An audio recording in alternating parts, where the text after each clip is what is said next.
Watching concrete dry isn't everyone's cup of tea, but the Jackways aren't everyone. Been waiting since January for the slab, but the rains have held it up, so it's rather exciting. Since Jamie was paralysed after falling from a helicopter while trying to retrieve a patient from a ship off Thursday Island, he and his family have been in limbo. He spent last year in a spinal unit in Brisbane. Wife Melanie and their children relocated to be nearby. If it wasn't for his sense of humour, I wouldn't have got through this. They're now home in Townsville in cramped accommodation, but only for another 15 weeks. The concrete slab finishes today.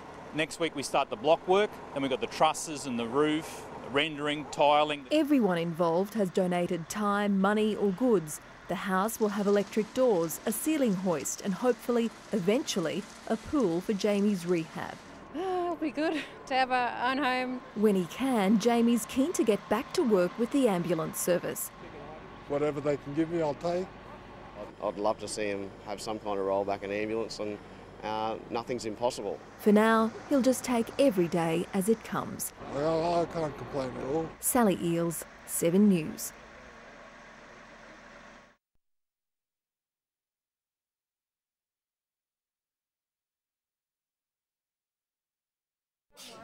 Very soon, Jamie Jackway will be able to laugh again. After 5 months, that tube in his throat is about to be removed. It may not seem much, but for Jamie, it's a big deal. Talk a fair bit more, laugh, which I can't do now. At 6'7", Jamie is a giant of a man with a heart to match. He shone on the basketball court and footy field. Being a paramedic and helping others was his dream. Oh, it's the best job in the world, especially when it ends up in a good result with the patient walking out of hospital. Based on Thursday Island, he'd often be sent out to sea and dangled from a helicopter to help a sick or injured sailor or fisherman. But last November, the winch cable failed.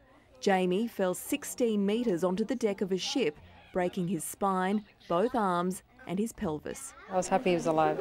I thought we can do this somehow. We'll move on, get on with life.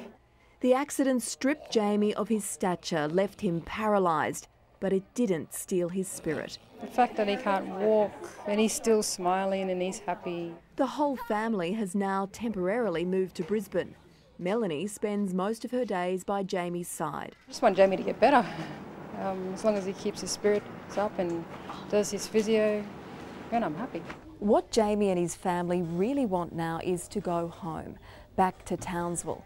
But it will be months until he can leave here, and before he does, the family home will have to undergo a major refit, and that could cost a fortune. While he misses his work and his sport, his biggest regret is simple. Pretty much not being able to play with the kids, you know, especially the really younger ones. Just want to grab them and throw them around. But for these young ones, he'll always be Super Dad. He's still the same. Cracks me up when I crack him up. Sally Eeles, 7 News.